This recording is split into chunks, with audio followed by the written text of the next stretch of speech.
حضرت حذیفہ بن یمان رضی اللہ تعالیٰ عنہ فرماتے ہیں، یہ حدیث امام غزالی لائے اور اپنی سند کے ساتھ لائے۔ حضرت حذیفہ بن یمان رضی اللہ تعالیٰ عنہ فرماتے ہیں، میں نبی پاک صلی اللہ علیہ وسلم کے ساتھ ایک سفر میں تھا، گرمی بڑی شدید تھی۔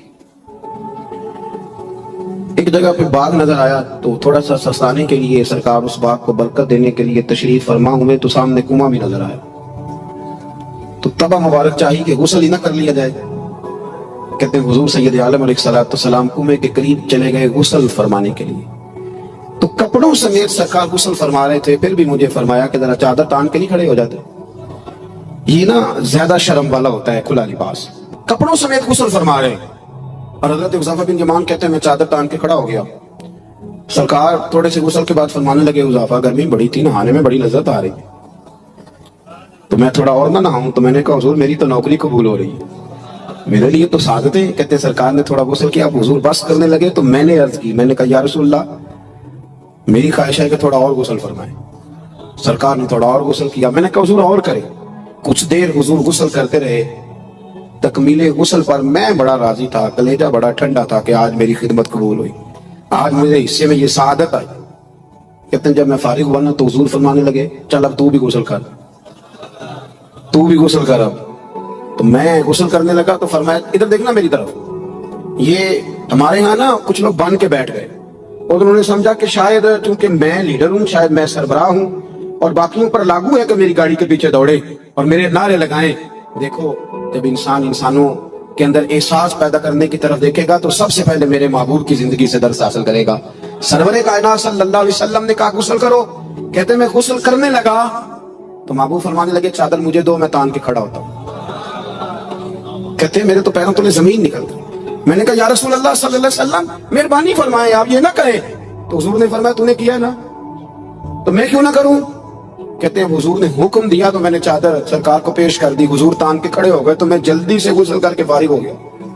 میں نے کہا حضور نہا لیا ہے؟ فرمایا حذیفہ مجھے گرمی لگ رہی تھی تو تمہیں بھی لگ رہی ہوگی نا، صحیح کر کے غسل کرو۔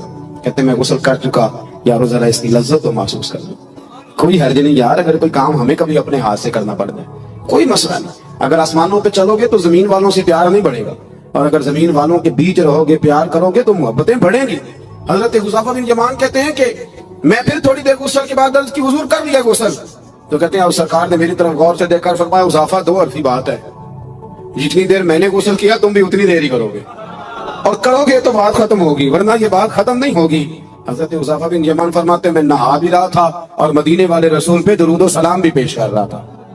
دیکھو اگر یہ شدت آئے نا، دیکھیں میں اکثر دوستوں سے کہا کرتا ہوں کہ میرے جیسے آدمی کو نا بن جاتی ہے عادت سٹیج پہ بیٹھنے کی، آپ یقین کریں بن گئی ہے، مثال نہیں دے رہا صحیح کہہ رہا ہوں۔ اب کئی دفعہ ایسے ہوتا ہے کہ بہت ساری محافل میں نا چاہیے نا بندہ پیچھے بیٹھ جائے، لیکن وہ ایسی جو نجی جو اساتذہ کی ہیں، جو بزرگوں کی ہیں، جن میں بڑے بیٹھے، ان میں بھی کئی دفعہ شک ہونے لگتا ہے کہ آگے جانا ہے حالانکہ نہیں جانا۔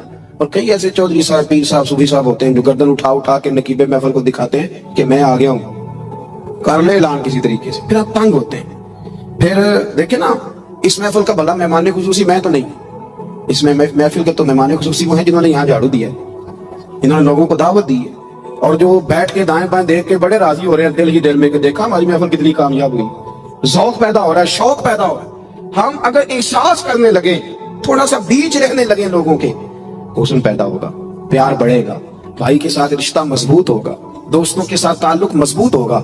یہ جو ملازم چھوڑ کے چلا جاتا ہے نا، اس کو 5,000 زیادہ ملتا تو نکل جاتا ہے، اس کی وجہ یہ تھی کہ آپ کا اس کے ساتھ رشتہ مضبوط نہیں تھا۔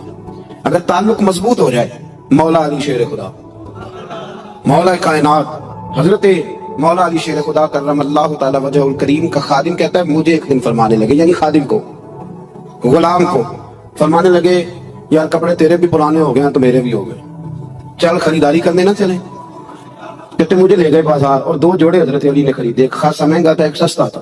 میں سمجھ گیا کہ مہنگا آقا کا ہے اور سستا غلام کا ہے۔ کہتے وہ تھیلے میں ڈالے، اٹھانے میں نے وہ اٹھائے اور میں چلنے لگا۔ کہتے جب وہ چوک آیا نا جہاں سے مولا کائنات شیر خدا کرم اللہ تعالی وجہ الکریم نے اپنے حجرہ نور میں جانا تھا اور میں نے اپنے گھر میں جانا تھا، تو حضرت مولا علی شیر خدا فرمانے لگے لا بھی بیٹا میرے والا سوٹ مجھے دے دے۔ تو بالکل طے شدہ بات تھی، میں نے وہ مہنگا جوڑا نکالا، حضرت علی کی طرف بڑھایا تو حضرت علی فرمانے لگے یہ تو نہیں میرا تو وہ دوسرا ہے۔ تو وہ شخص کہتا ہے میں نے ایک فلسفہ بیان کیا میں نے ایک علت بیان کی, ایک لاجک بیان کی. میں نے کہا حضور یہ آپ رکھیں اور یہ جو سستا ہے یہ میں رکھتا ہوں. فرمایا وجہ؟ کہنے لگا حضور وجہ بڑی سادی سی ہے, ایک پورا فلسفہ اس کے پیچھے. اور فلسفہ یہ ہے کہ آپ آقا ہیں اور میں غلام ہوں, تو آقا مہنگا پہنے اور غلام سستا پہنے. تو حضرت علی وہ والے عالم ہیں جن کو علم بھی مدینے والے رسول نے عطا فرمایا ہے. تو آپ حکم بھی کر سکتے تھے کہ نہیں تو لا, میں نے وہی پہنا, حکم بھی کر سکتے تھے, لیکن اس نے دلیل دی تھی نا, دلیل دی تھی نا, تو پہلے اس کی دلیل کو توڑنا ضروری تھا. حضرت علی کہنے لگے فلسفہ ہی تو نے بیان کرنا ہے تو اپنے والا نہ کر, تو میرے والا کر. اس نے کہا حضور کیا مانا؟ آپ فرمانے لگے تو کہہ رہا ہے کہ مہنگا جوڑا میں پہنوں گا اور سستا جو ہے وہ تو پہنے گا. فرمانے لگے تو نے یہ دلیل بیان کی ہے کہ میں آقا ہوں تو غلام ہے, تو فرمایا تو میرے والے علت لینا. حضور وہ کیا؟ آپ فرمانے لگے تو پہن مہنگا اور میں پہنتا ہوں سستا. دلیل یہ ہے کہ تو جوان ہے اور میں بوڑھا ہوں, تو جوانوں کو پہننے چاہیے مہنگے کپڑے, بوڑھوں کا تو سستوں سے بھی گزارا ہو جاتا ہے.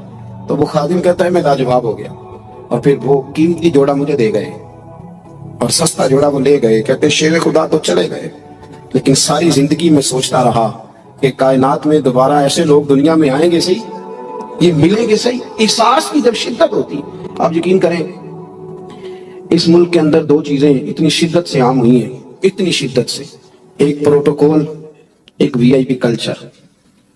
ان دونوں چیزوں نے بہت سارے لوگوں کو پیچھے کر دیا. اب تو بہت سارے غریب ایسے ہیں جو بیچارے قریب ہی نہیں آتے, وہ کہتے ہیں نہیں میرے والا کام ہی نہیں, وہ پیچھے, وہ شہرت سے بچنے والا پیچھے پیچھے رہتا ہے. اور میرا جی چاہتا ہے ساری غزلیں اس ظالم کے نام کریں. کچھ لوگ بیچارے بالکل پیچھے ہو گئے, مایوس ہو گئے. وہ کبھی حکومت بدلتی ہے تو ان سے کہا جائے نا حکومت بدل گئی ہے, تو وہ دو حرفی بات کرتے ہیں, کہتے ہیں جو مرضی آ جائے ہم نے تو محنت کر کے کھانا ہے, صبح کام پہ جائیں گے تو شام کو روٹی کھائیں گے. وہ بہت سارے نظام سے, لیکن نا یہ سیاسی تبصرے وہ بندہ کرتا ہے جو روٹی پیٹ بھر کے کھاتا ہے, اور جس بیچارے کو پتا ہے نا کہ جو گھی صبح لایا تھا وہ ختم ہو گیا, اور صبح بچوں نے ناشتے کے لیے جب پراٹھے مانگنے ہیں تو گھی کوئی نہیں, تو وہ پھر سیاسی تبصرے نہیں کرتا, وہ تو تکلیف میں. اللہ کے محبوب صلی اللہ علیہ وسلم نے نا احساس کی دولت تقسیم کی تھی. مسند امام احمد بن حنبل میں حدیث ہے, حضرت بلال حبشی رضی اللہ تعالیٰ عنہ فرماتے ہیں میں نے عصر کی نماز کی اقامت پڑھ دی تھی, ایک بدو آیا, ایک یہودی کا غلام, کہنے لگا یا رسول اللہ صلی اللہ علیہ وسلم میں بڑی مشکل میں ہوں, اگر آپ میرے ساتھ چلیں میرا چھوٹا سا کام کر دیں تو میری وہ مشکل آسان ہو جائے گی. سیدنا بلال حبشی فرماتے ہیں نبی کریم نے نمازیوں سے فرمایا اقامت ہو چکی تھی, فرمایا تم بیٹھ جاؤ میں ذرا اس بدو کا کام کر کے آتا, تم ذرا بیٹھو, میں صرف اشارے کرتا ہوں آپ کو ملے گا. کہ حضرت جابر ابن عبداللہ کا قرضہ اتارنا تھا تو سرکار کھیت تک گئے اور باقاعدہ سفارش کی ان کی. اب تو لوگ کہتے ہیں نا جب تک وہ خدمت کر رہا ہے تو تب تک وہ خدمت گزار ہے, کہیں الجھ جائے تو کہتے ہیں اس کا ذاتی مسئلہ ہے اور میں ذاتی معاملات میں مداخلت نہیں کرتا. تو میاں جب آپ کے پاس تھا, آپ کا ورکر تھا, تب ذاتی مسئلہ کیوں نہیں تھا؟ اب وہ الجھ گیا ہے تو ذاتی مسئلہ ہے. ایک عورت رو رہی تھی تو سرکار سفارش کے لیے اس کے ساتھ نہیں چلے گئے تھے کہ میری مالکن مجھے مارے گی. آپ کتب حدیث کتب سیرت کو پڑھیں, یہی وجہ تھی کہ حضور کے غلاموں میں وہ درد آیا, بڑے زور شور سے آیا.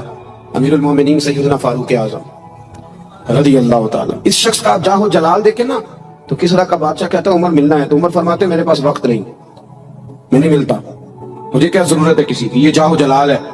اور انسانیت کی خدمت کا جذبہ کیا ہے, چہرے پہ نقاب اوڑھ کے رات کو گھوم رہے ہیں. سامنے ایک خیمہ نظر آ گیا, سیدنا فاروق اعظم قریب گئے تو ایک آدمی خیمے میں ہے اور بڑی پریشانی میں ہے, اندر سے نکلتا ہے پھر اندر جاتا ہے. فرمایا خیریت ہے؟ کہنے لگا بڑی دور سے آیا ہوں, امیر المومنین سے ملنا تھا, رات ہو گئی یہیں, میری بیوی کہ ہاں ولادت ہونی اور وقت قریب آ گیا, وہ تکلیف میں ہے, تو یہی خیمہ لگا کے میں نے بٹھا لیا ہے. تو غلام آپ کون ہے؟ تو حضرت عمر کہنے لگے تو مجھے چھوڑ میں ابھی آیا. گھر گئے حضرت عمر, تو جو ہے میری بات پر, بس سمیٹنے لگا ہوں. گھر گئے اور خاتون اول سے کہا, ملکہ سے کہا, اپنی اہلیہ سے فرمایا. فرمانے لگے کوئی نیکی کمانے کا ارادہ ہے؟ وہ کہنے لگی بڑا ارادہ ہے. تو کہنے لگے پھر بچے کی ولادت کے لیے جن چیزوں کی حاجت ہوتی ہے وہ ساتھ لے لو. میں آپ کو اس شخص کی بات بتا رہا ہوں جو 24 لاکھ مربع میل کا حکمران ہے, جس کے نعرے سے لوگ کانپ جاتے ہیں, لیکن وہ اصول اپنی جگہ پہ اور انسانوں کا پیار اپنی جگہ پہ. حضرت عمر نے اپنی اہلیہ کو ساتھ لیا, انہوں نے کہا کچھ چنے لے لے, کچھ جو ہے وہ گھی لے لے, کچھ سرکہ لے لے, اور آپ یہ ساری چیزیں ڈال کے تو پکائیں. حضرت فاروق اعظم رضی اللہ تعالیٰ عنہ نے چولہا جلایا. وہ شخص کہتا ہے جب عمر پھونکے مارتے تھے نا آگ میں تو میں ان کی داڑھی سے دھواں نکلتے دیکھتا تھا. حضرت عمر نے چولہا جلایا, اوپر کھانا رکھا, وہ جو کہا تھا وہ. آپ کی اہلیہ اندر چلی گئی خاتون کے پاس, وہ شخص کہتا ہے میں نے 2-3 دفعہ حضرت عمر کو کام بتایا تو میں نے سمجھا کوئی غلام ہے، امیر المومنین نے ڈیوٹی لگائی ہے کہ رات کو مسافروں کا خیال رکھنا۔ تو میں انہیں کہتا غلام ادھر آ پانی لے کے آ، تو عمر دوڑے آتے، وہ ڈیوٹی کرتے رہے۔ جب بچے کی ولادت ہو گئی تو اندر سے جناب عمر کی اہلیہ بولی، کہنے لگی امیر المومنین مبارک ہو، اللہ نے آپ کے دوست کو بیٹا دیا ہے۔ وہ شخص کہتا ہے میرے ہاتھ میں پیالہ تھا، دھڑام سے گرا، میں نے تو عمر کا جلال سنا ہوا، میں نے کہا آپ امیر المومنین ہیں، آپ عمر ہیں، آپ کیا خیال ہے آپ کا، لوگ باتوں سے بڑے ہوتے ہیں۔ کردار انسان کو بڑا کرتا ہے، کردار اسے زندہ رکھتا ہے، کردار اسے جینے کا ڈھب اور حوصلہ دیتا ہے۔ حضرت فاروق اعظم سے کہنے لگے آپ عمر ہیں؟ جناب فاروق اعظم کہنے لگے ہاں میں عمر ہوں، تمہیں ضرورت کی ساری چیزیں میں نے دے دی ہیں، باقی صبح آنا اور جس کام تم آئے ہو وہ بھی کیا جائے گا۔ اس نے پیر پکڑ لیے، امیر المومنین مجھ سے غلطی ہو گئی۔ فرمایا اٹھ میرے سینے سے لگ، تجھ سے غلطی نہیں ہوئی، تیری وجہ سے اللہ نے مجھے نیکی کمانے کی توفیق عطا کر دی ہے۔ اپنی زندگی میں 3-4 چیزوں کا خاص خیال کریں، عقائد مضبوط رکھیں، ہمارے اندر کو آ جاتی ہیں نا کمزوریاں انسان ہیں، ان کو دور کرنے کے لیے احساس پیدا کریں۔ تیسری بات یہ کہ ایک دوسرے کا، لیکن اگر میرا نالائق بچہ نہیں پڑھتا تو سارے پیسے اس پر خرچ کرنے کی کیا ضرورت ہے؟ میری بہن کا بچہ جو لائق ہے تو اس پر کیوں نہ پیسے خرچ کر دیے جائیں، ایک لائق آدمی تیار کر لیا جائے۔ احساس پیدا کریں گے، تھوڑا تھوڑا آگے بڑھیں گے تو آپ دیکھیں گے معاشرے کے اندر کس تیزی کے ساتھ لوگوں کے مسائل میں کمی آتی ہے اور خیر تقسیم ہوتی ہے۔ میں دعا کرتا ہوں جو میں نے کہا میرا مالک اسے قبول فرمائے، گفتگو کے دوران آمدن ساون جہاں بھول گئے اللہ ہم سے درگزر فرمائے۔ مسلسل سفر کرتے رہتے ہیں تو پھر یہ ہے کہ سفر ہی چلتا رہتا ہے، صبح 11 بجے کے نکلے ہوئے، اللہ تعالیٰ آپ کو جزائے خیر دے۔ جب آپ ملنے کے لیے آتے ہیں تو کئی دفعہ وہ اتنی شدت ہو جاتی ہے کہ بعض لوگوں کو تکلیف پہنچتی ہے، اسی پر انشاءاللہ اجازت لیں گے، اللہ نے موقع دیا، پھر ملاقات ہوگی۔ آخر دعوانا الحمدللہ رب العالمین۔